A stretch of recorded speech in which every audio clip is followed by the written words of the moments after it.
with that housekeeping completed, and the main event, if you will, the non-rock stars, the super smart guys, right?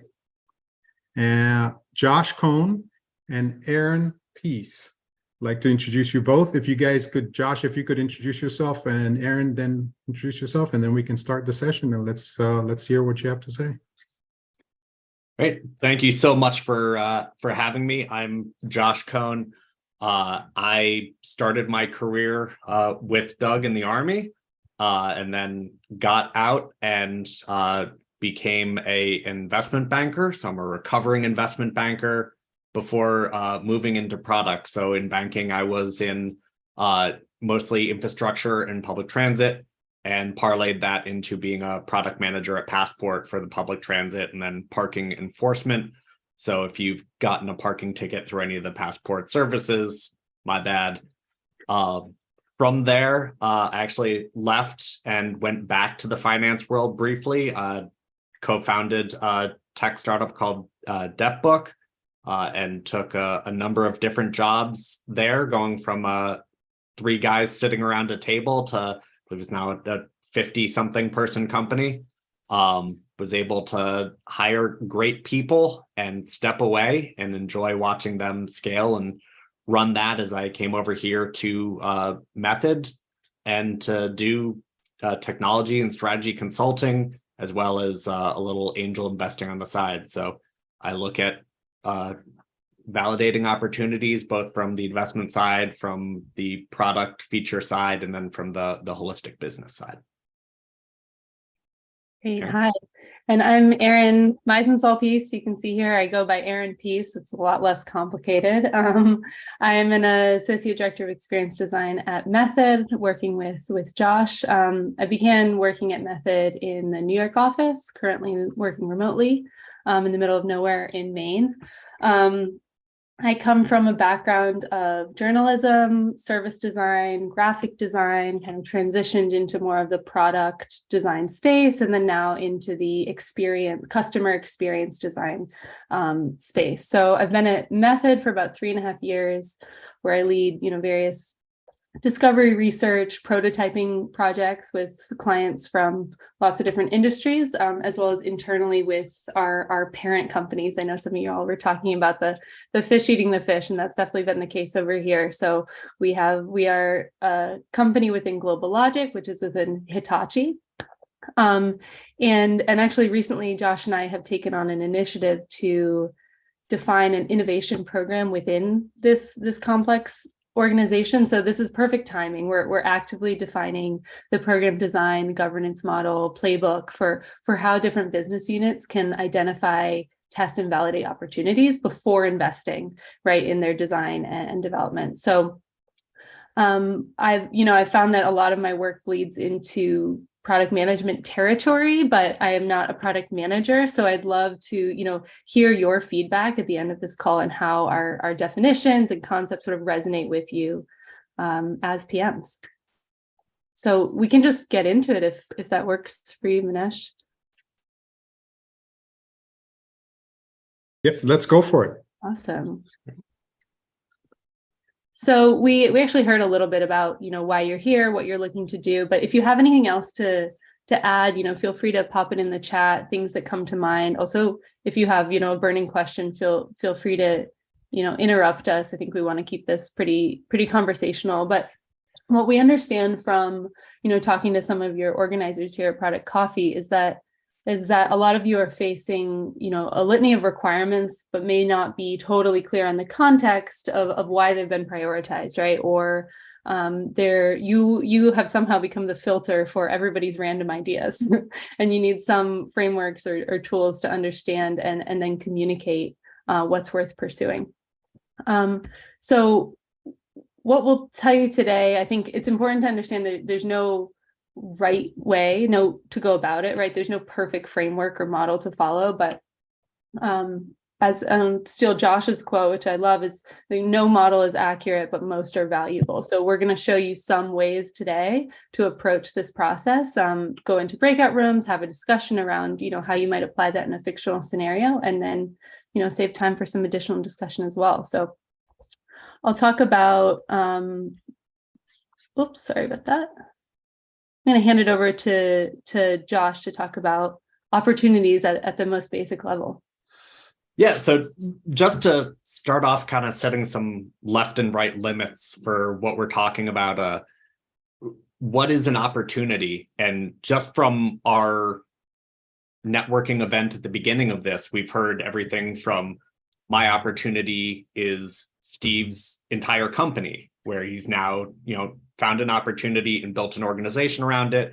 We have opportunities for small scale feature improvements. We have everything in between, entirely new products, business lines, companies, all the way down to just a UI refresh. And Doug brought up the point of, there's a lot of things we want to do. How do we balance that? And so that really ends up bringing us into the opportunity cost. When we think about an opportunity, I think about an opportunity as potential energy. We've got the bow and arrow here, and if we pull back on that string, there's potential energy in that bow, and we can measure that. But then once you release it, there are variables that you may not be aware of. And so you have an opportunity, but it is not a guarantee of success. And so that's how we think about measuring that viability and that what we anticipate to happen, and then making decisions to mitigate that risk. When we talk about opportunity cost, we have some big targets right in front of us that may be fairly easy to capture. Generally, those have a lower return on our investment. Maybe it's just a easy fix, low cost, but we only get $1. Go farther out, and you may have some more revenue potential, some more customer retention, but it's going to be either a little more challenging or a little more risky. And then way far out there, we're looking at, big opportunities, but what are our odds of success? What's the viability to get there? And so if you have one arrow, which one of these three targets are you going to aim at? Next slide. So we want to box in how we think about, and actually, Erin, can you refresh? Seems to skip a slide. Sorry about that.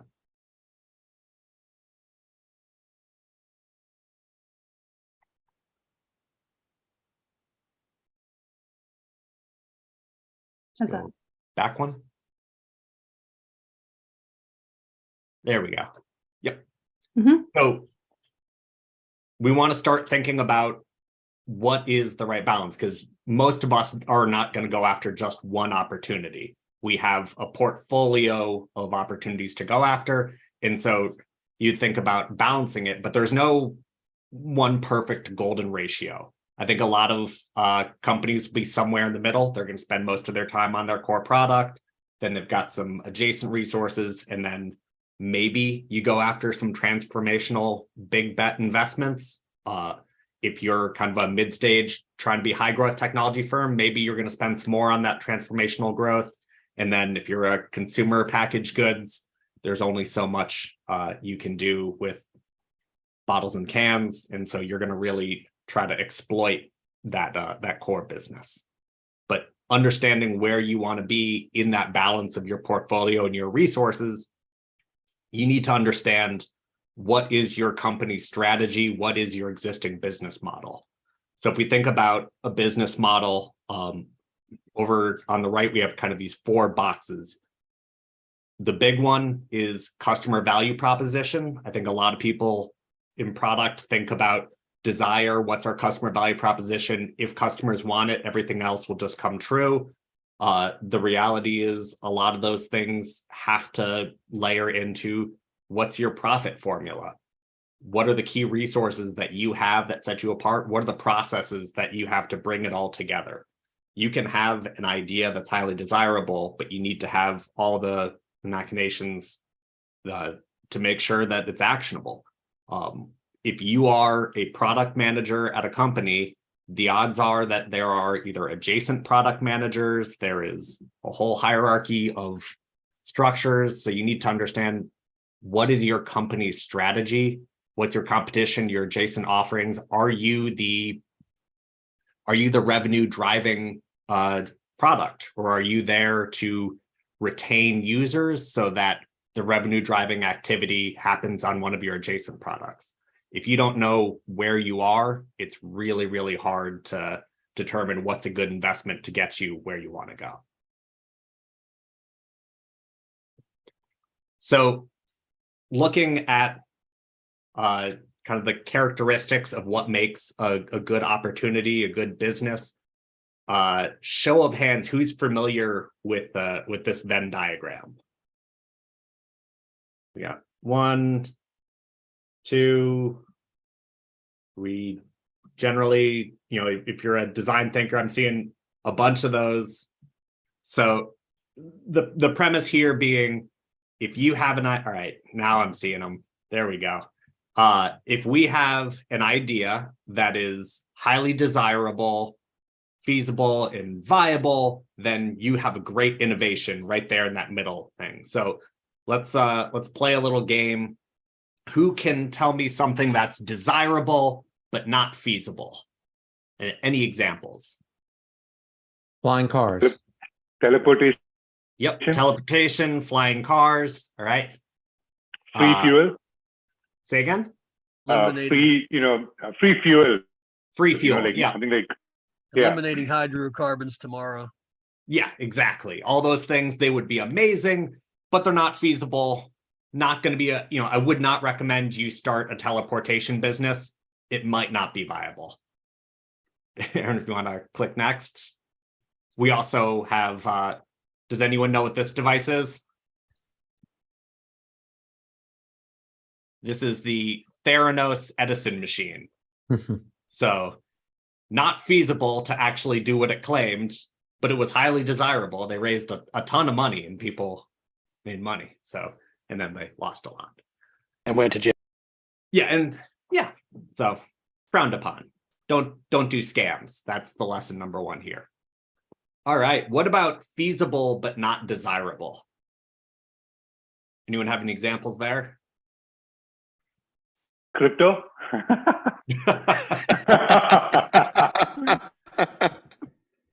There you go. All right. If you want to click the, does anyone remember does anyone remember Juicero? So Juicero was a technology startup juice machine where you bought this machine and then you got a subscription of these juice packets that were full of all these nutrients, and you put the packet in the machine and the machine squeezed fresh juice for you. It raised some money early on until people realized that you could just buy the packet and squeeze it. You don't actually need the machine. It was just like a press. And then we have the Google Glass. So another example of feasible. They built it, and the market was not ready for everyone. Or the market was not ready for it. So it just was not desirable and ended up not being a viable business. It was a good technical proof of concept. So who can tell me a viable offering that is neither feasible nor desirable?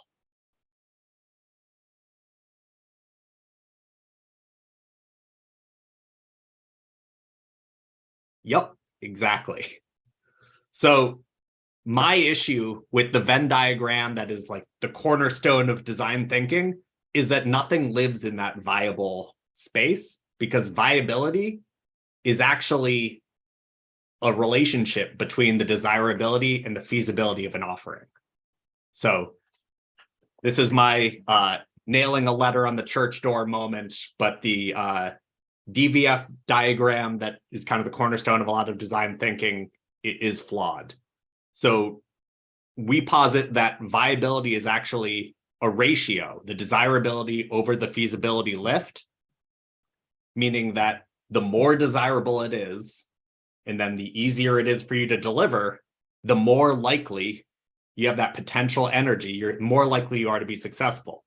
There's no guarantees in life. You can have a highly viable business and a earthquake can come around, but it's all about increasing the odds of success and making those good, smart bets. And so we want to measure the opportunities through this lens. So breaking it down a little bit further, we look at desirability on the left. That's that draw force of the potential energy on that bow. That's the awareness. How large is the customer base that's aware of your offering or the problem that your offering could solve? Thinking about Uber, if you just thought about, oh, there's this many taxis, that's the awareness. That was an incorrect way of valuing that company. You'd think about how many people need to get from point A to point B. There's only an offering right now that is yellow cab taxis. With mobile technology, that market got a lot broader. Then you think about satisfaction or intensity. So is this something you need, or is it something that's kind of a nice to have? When you are selling oxygen to a colony on Mars, you probably have a lot more desirability leverage there. And then if you're selling, snow up in northern Canada, you probably are not going to hit real peak satisfaction. And then finally, price. We tend to think in the product community around price being an afterthought. If I build an amazing product, I can just price it. The amount of people who come to us and say, we want to do this as a service. We want to have a subscription fee, so we have recurring revenues. But the reality is the price impacts how people value and desire an offering. I can try and sell you a car. I can sell you an amazing car. But if I tell you the seatbelts are a subscription service, it doesn't really matter. And I can charge you less, but no one's going to pay subscription seatbelts.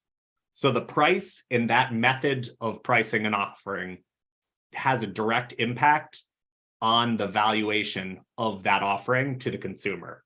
It happens a lot in luxury goods. If you look at Black Pearls, there's an amazing story in Predictably Irrational, is an awesome book where they talk about Black Pearls were essentially started off as flawed pearls. No one liked them.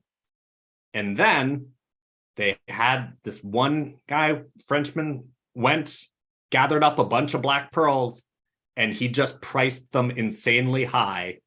And people went, oh, they're rare. They're not flawed, they're rare. And now black pearls are worth more than white pearls, just because we've decided to price them higher. They're not harder to get, they're just slightly different. On the other side, you have your feasibility lift. So we've got costs or incremental resources required to deliver and support an offering on a per unit basis. This is why software is such a great high margin business. A lot of people love product because if you build software, you are not just paying for the time you're working, but your systems can work while you sleep. Essentially, it's a passive income business. Capability. Do you have the know-how or the skills or the resources in human capital in order to deliver this offering? Why can you deliver this offering better than anybody else? And then resources. A lot of times we talk about money, developers demand a really high price, but also we can talk about natural resources as well. Sustainability is an incredibly important aspect of everything that we all do right now. We want to continue to have a planet. And so what we need is to be conscious of all the resources that we're using. And as product managers, one of our most limited resources is also time. We only have enough time to go after a certain amount of opportunities. And so we need to be really, really conscious of how we spend that resource. The other aspect here is when you talk about viability, the capability you have to deliver has a direct relation to the satisfaction people will have with your product. The price that you demand for your product has a direct relation to the per unit cost of delivering it. We can get into P&L statements and all of that, but all of these are very intertwined aspects and variables of the viability of your offering. They are not a Venn diagram of unique variables that are just kind of independent. And yes, Josh has created an Excel to help model this out for our teams and for anyone. So we'll walk through that a little bit later as well. So we really wanted to ground you in this framework before we get into, the approaches. So this is really what we mean when we say validating opportunities. We're asking, is it viable, right? What's the likelihood of success? So I'm going to talk a little bit about our approach that we're taking with the program that we're standing up at Method that will service different business units within our large corporate structure. So it's really important, I would just say, to have clarity on the process for yourself and for anyone that you might be shepherding through it on your team. It absolutely does not have to be perfect, but clarity is really important here. So, and I would say it has to have a few key elements, right? Even first, we need to start with an understanding of our customer needs. And this means real needs, right? Not, I need to get a quicker taxi, but I need to get home after drinking without waiting around outside the bar on a sketchy dark night, right?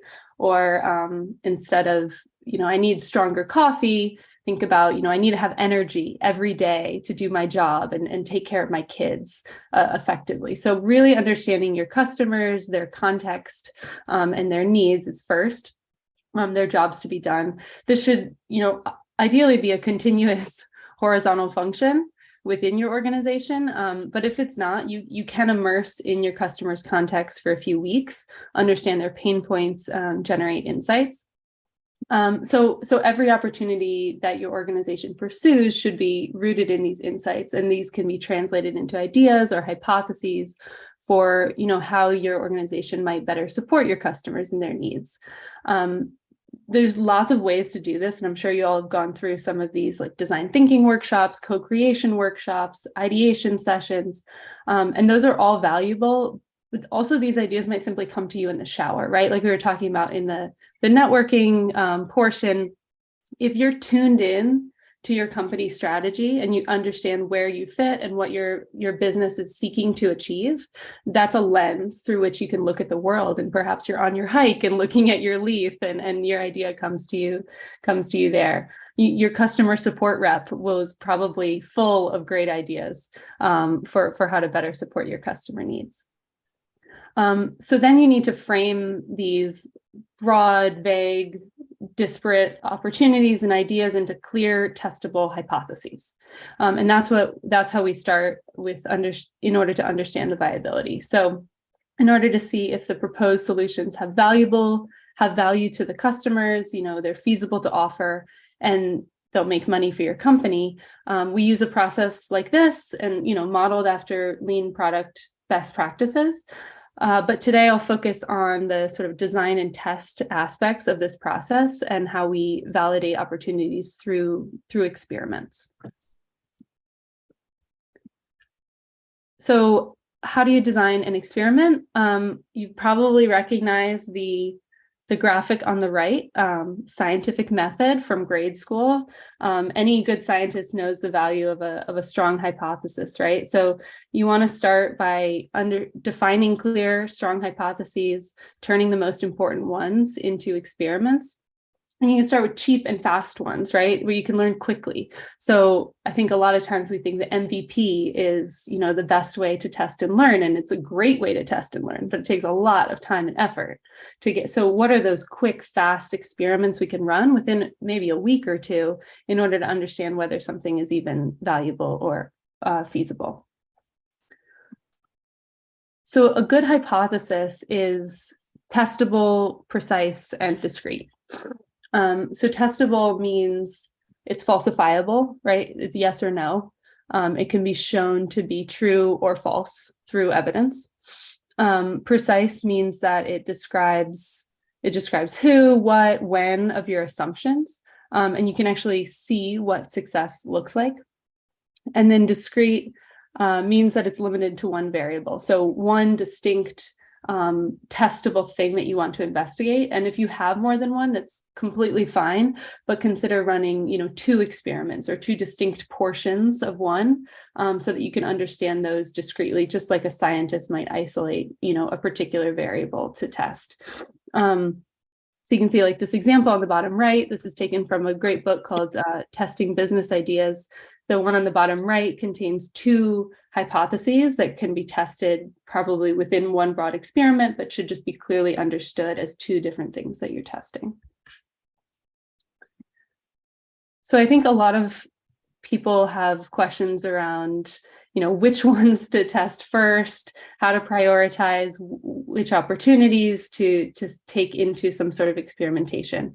Our advice would be to start with the riskiest. So you can actually map the risk level of your assumptions on a grid like this, if you from having lots of evidence about it to not having much evidence about it, and then also from, how important it is to the lack of importance in your company. So starting in that top right corner by identifying all your hypotheses, prioritizing them, and then choosing the riskiest ones allows you to, make sure that you're focusing your limited time and energy on things with the most impact to your organization. So let's say you've chosen a risky hypothesis to test. What kind of experiments should you run? So that obviously depends on what you're testing, but right here it's a broad list from low to high fidelity, lower effort to higher effort experiments. So at Method, when we're designing experiments, business designers, are often quantitatively estimating the number of people that might be potentially interested in an offering, or an experienced designer will be looking at something from a qualitative approach, or, helping to make a prototype, and then communicating with technologists who can actually understand the feasibility of bringing a vision like that to life. So business designers and experienced designers and tech leads would work with stakeholders in the technological part of the organization to determine and operational to determine costs, capabilities, resources, all that are related to whatever the idea or hypothesis is, so that they can understand the feasibility at the same time they're testing the desirability with customers. So I'll go into detail about just a few examples here, but I'd love to hear, are there other examples of experiments that you've run, or different things you didn't even know maybe were experiments, but things like this that you were doing that could be added to this list to help you test desirability and feasibility, and therefore viability. So one of them that we often use is scenarios, just to put it broadly. It could be a future journey map, future service blueprint, things like that. But a scenario is a way to tell the story of a product or service experience through a series of moments, and then get feedback. So ultimately, talking with customers, I would say this is one of the lowest fidelity experiments you can run. Take someone with good visualization skills and good writing skills to simply communicate the idea of what the proposed future experience might be. And some of these work better for experiences, some work better for products, some work better for physical products. So you all have to kind of match to what might be appropriate for your situation. Oops. You probably all have heard of a paper prototype, maybe not used one, and there's levels of fidelity of a prototype, but I would say, again, lowest fidelity version here is just the quick sketch. Maybe it's a printed interactive version that can be pieced together and worked through with your customers to understand what are their mental models, how might they want to use this feature or application that you're proposing, and understand the value that it might have in their lives. And you can do this through like the lowest fidelity version of just a sketch. You might be doing a wireframe, taking users through that, or of course, maybe a higher fidelity version as well. I like to bring up a couple examples from beyond digital product design as well, just to sort of get our minds going about different ways that we might design experiments or create interventions in people's lives that we can then get feedback on. So this one called evidencing. This is essentially the creation of realistic artifacts to bring a hypothetical concept to life. So think of it as this example in the top right, we've got a speaker badge. So if you're, considering creating an event, actually designing the speaker badge, putting it in front of people and using that as a conversational tool to get their feedback on that event, that's one way to do it. So it's a really interesting way to prototype sort of blended experiences, ones that work with both digital and physical, and get people's feedback on how that experience might fit into their entire life. I think a lot of the work that we do in digital product feels isolated to the digital world, but actually it's intersecting with people's real physical lives.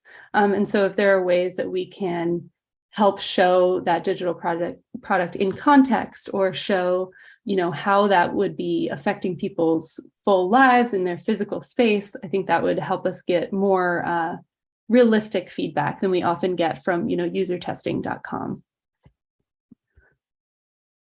Next one here is a scripted demo. So either a scripted demo or a demo video, simply a click-through experience that allows people to view the designs of the core pages or core features sequentially by clicking through a specific user journey. So this is let's design the happy path, see if that's even valuable, right? And then we can go down the other routes. And so this is a great way to get feedback. And the important thing here is that you've defined your hypotheses in a way that you know what you're looking for. So people aren't just giving you feedback on the color or whatever it is that is not relevant to, your riskiest assumptions. And then lastly here, you all are probably familiar with this, but a functional prototype. So the highest fidelity of a prototype that you might build before that MVP. And this is a great way to actually work with your engineers and your tech people to understand the feasibility of these features. So you might be, there might be some refactoring to do after this, but it's a really quick and dirty way to say, this is both technically feasible, this is desirable, and then work through that to understand the cost, capabilities, resources that would be needed, and then judge its viability. So those are just a few experiments, and I'd love to, if anyone had any thoughts on other ones they've used or questions about those, to sort of open that up, and then I'll hand it back to Josh to work through the fancy Excel sheet.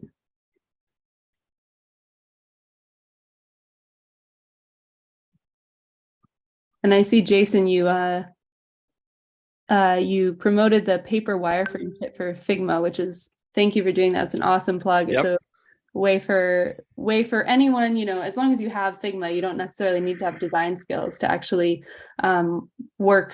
create wireframes, and then therefore put them in front of users and get really rapid feedback without needing to invest a lot of time and energy. I do have a question, Erin, looking at, as we talk through the validation approaches and the various levels of fidelity that you can create assets to validate against. There's an interesting conversation with the notion of agile and lean product development, where you want to create and deliver some working code as quickly as possible, a working product as quickly as possible, and validate and iterate on that to continue to learn more. How does that square with the approach of creating non-functional or paper prototype type work and spending? How do you balance the amount of time that you're spending pre-code so that you're learning but not over-investing, or balancing it so that you are balancing your investment the right way? How does the agile premise and this sort of front end validation kind of reconcile? Yeah, no, it's a great question. I'd say it's directly correlated with confidence in the opportunity, right? So if you are confident that there's something there, and you have the time and resources to go build your MVP, go for it, test and learn. But that is undoubtedly going to take, 3 to 6 months at minimum. Whereas you can put a piece of paper in front of a user in a week. So there's that level. It's almost, it's not a different approach at all. It's just, shrinking it down to fit the size of your confidence and bringing it forward in the process so that we can keep testing and learning, but in even smaller chunks. I don't know, Josh, if you have anything to add there. Yeah, absolutely. I think it comes down to wanting to be very mindful of your resources. Developers aren't free. There is tons of, if you're an existing business, those developers could be working on, small feature improvements that customers today want, so you can not churn customers and you can retain value that way, while you conceptually explore with other customers what the opportunity is for that adjacent or transformational growth. Steve, as someone who said you started a few companies now, how much time did you spend talking to potential customers, partners, and kind of understanding the problem before you built your hybrid blockchain to manage the fuel? We spoke to quite a few before we even started the project. The problem, I think, is I've been in companies where I'm iterating to a next product, and I think there's much more structure there because you've already established market fit and what works and what will be wanted. Unfortunately, when you're an entrepreneur, you almost want it to happen. So you listen incorrectly. And I have to correct myself a lot of the time. I have to come home and say, oh, what I wanted to hear was this, and thus I was hearing it, versus this is what they were saying, but this is what I think it really means. And so I think it's in all of us, right? We're so desirous of launching, right? The launch is so exciting that you forget about launching right. And it's, I still make the same mistakes, right? Because you're dealing with emotion versus reality. Yeah. And hopefully those come together. Hopefully your emotion, it builds into something fantastic. And then when it comes out, you're right ahead of the want curve. People didn't even know they wanted it until they saw it. But it's a hard thing. And so I battle that. It's sometimes better when you work in something that's existing because you have people around you that can say, no, no, no. But I like a lot of what you see here because it reminds us that it's okay to dream a little bit. Just kind of make sure that the dream is not crazy. Exactly. If you can articulate those biases, those assumptions you have, right? And that's exactly what we can test through this process. Right. And I think all of us product people, we're battling, we should always be dreaming at the same time. Ask a lot of the folks around you saying, hey, does this sound right? Especially people you don't have to ask to sign an NDA to, like your best friends or your, in my case, my wife. But I do. I share a lot of things with my brother all the time. I'll call him and say, hey, what are you doing? Nothing. Let me tell you something. And if he goes, that is the dumbest thing I've ever heard, then I know, okay, back off. But yeah, these are great. I think these are all things that I should be doing more of. And in some cases, we didn't do enough of. I've had to backtrack. Yeah, everything's a balance of where do you have the time and the resources and the capability to, do you have the people to go out there and talk to them? The only thing I would push back on that you said is that it's harder because you're an entrepreneur doing that. But I think product people are fundamentally entrepreneurial. True. I don't think I've ever met a product manager or product owner who didn't want to do something innovative with their product, even within a larger company. Very true. John, it looks like you have your hand raised. Do you have a question? Yeah, so for myself and any other hardware product managers out there, the question is, when I look at new opportunities or potential new features, typically they're very expensive to build because they're hardware related, right? So we're talking $500,000 to several $1 million to get a functional prototype in a lot of cases. So in that situation, how would you suggest getting enough validation up front where we're not going to spend a ridiculous amount of money, but also get the answers we need? Yeah, I would say that I would lean very heavily into that desirability measurement of saying, what is the problem you're trying to solve? I can't remember who said it, and I'm certain somebody's going to jump in and know who said this quote, but you want to fall in love with the problem, not the solution. So whether it's selling digital transformation or a hardware solution, those are solutions to a problem. If you can identify the problem you need to solve, and then you find the lightest weight, most feasible way of delivering that. And then Erin, if you want to go to the next slide. Yeah. So this is not a substitute for fully baked financial projections. This is the lean approach to just validating an idea is worth exploring more. So John, to your point here, you say awareness out of 5, you know, you can use some Fibonacci numbers. How big is the potential market? How urgent is that problem? If it's a 5 and 5 out of those, are you gonna, you know, you're selling hardware, it's probably going to be a one-time price. How much revenue do you think you can get per user or per purchaser? Great, you know, ideally you get 5s across the board there. And then you go down to your feasibility. Do you have the machines, the skills, the capability to deliver that? Is your hardware made out of any rare resources that are going to be either very expensive or very limited? And then what's your cost? So you want high capability, high availability of resources, really low per unit cost. And that's gonna, you know, if you follow this quick equation here, again, this is just like back of the envelope beer math. You don't want to use this as in lieu of having, you know, a CFO or an accountant. But that would be the perfect scenario. What we end up running into a lot of the times, and you can see with entrepreneurial adventures here, you're going to have, if you're medium across the board, your percentage drops precipitously. If you're kind of aware of a problem, or if your problem's like felt by some people pretty much a medium problem, almost a nice to have, they're willing to pay for it, but you know, they don't love it. And then you're not particularly unique in delivering it. Resources are there. They're not overly expensive, but they're not cheap either. And it's going to cost you to deliver it. All of a sudden, your viability gets down to 7%. Now, execution can pull that across the line if you're phenomenal at executing, but the concept there probably needs, you got to find some unique value propositions to pull you up in that desirability, especially when you're talking about hardware that's going to have a lower margin than a software business. I would also challenge you to, I'm sure you are a hardware business, but I would challenge you to take a step back and think about that statement too, and say, what are the outcomes that you are advancing for your customers?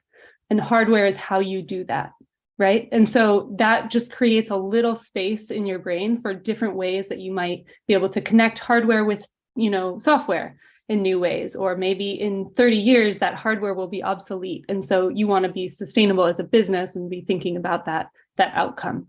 So I don't know what your business is, but we run into that a lot, you know, working with, you know, with companies that have made physical products for a long time, and they're now forced to shift to digital, but the thinking is very entrenched that they are primarily hardware companies. And so we can think about it as outcomes, as the value prop to the customer, that creates a little bit more space.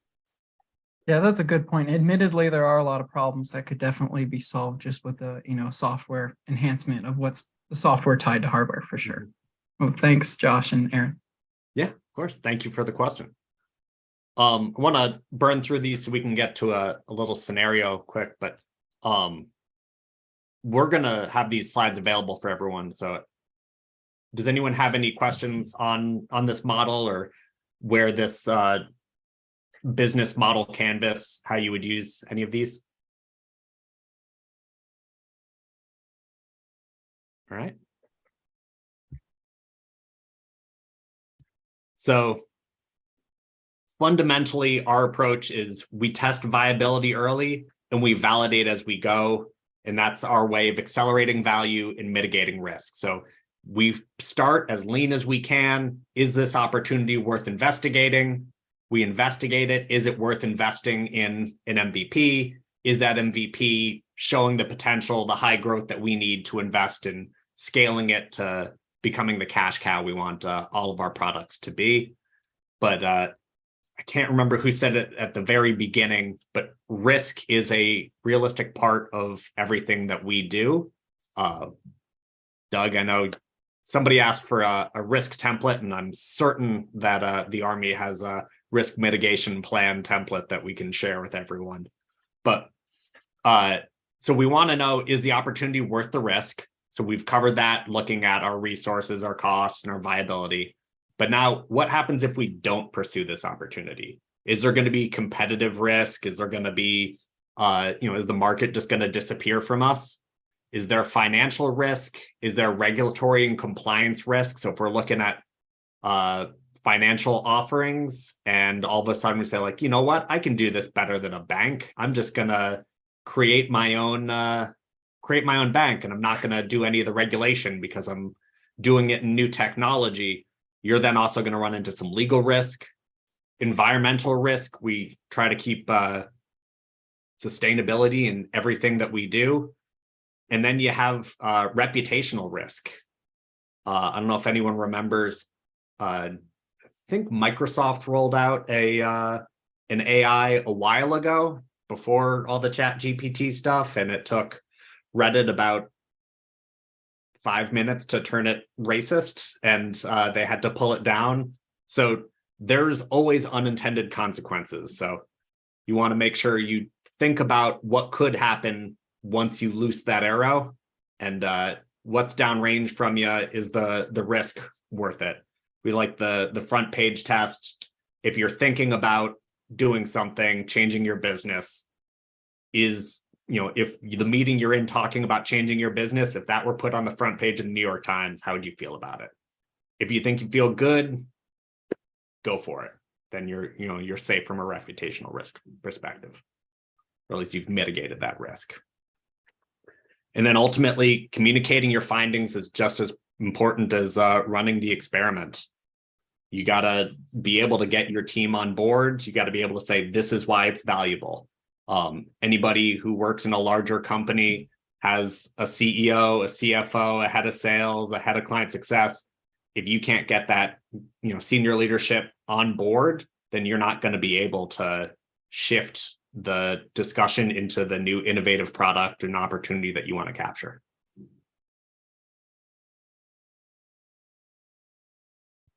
Great. So that was we've taken this almost up to time. We have a number of resources that, we're heavily influenced by: articles, guides, courses. So we'll share this deck with you with plenty of links. But just wanted to, I don't know, in 5 minutes, do you want to do this activity, Josh, or just? Yeah, let's just open it up to the crowd, unless anyone has any other questions that they'd love to ask. All right, let's go to the So discussion. perhaps you just do it all together, if that's all right. Okay. Yeah, I think that's a good idea. Yeah, thanks. Just because we have 5 minutes. So we have like a little scenario to put in front of you to generate some conversation about how we might apply some of the things we talked about. So let's imagine that, you lead the product team at a high growth technology startup that's not far off for some of you. You're currently 80 people, 15 million ARR, and your core product is a customer relationship management system for high-tech focused venture capital firms. A few things to note: your CEO just used ChatGPT, totally convinced generative AI is a superpower that will rocket the company to unicorn status. Your team has not, though, built AI at scale, but you do have a developer who has an AI project that they showed all their friends in the office. They're very excited about it. Your customer support team is currently raising alarms about existing clients getting impatient for a requested BI feature. Your CFO is worried that without a new major release, that your company won't be cash flow positive in 5 years. On top of that, your head of sales wants to announce a big new feature, whatever it is, at an industry conference in 2.5 months.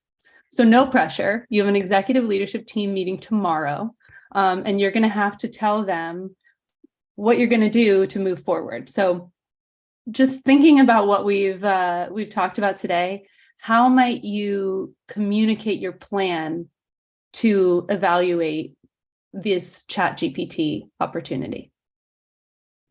It can just be food for thought. I know we have a few minutes, but if anyone has, thoughts on that, questions about that, or even just general questions from the talk, we'd be open to discussion.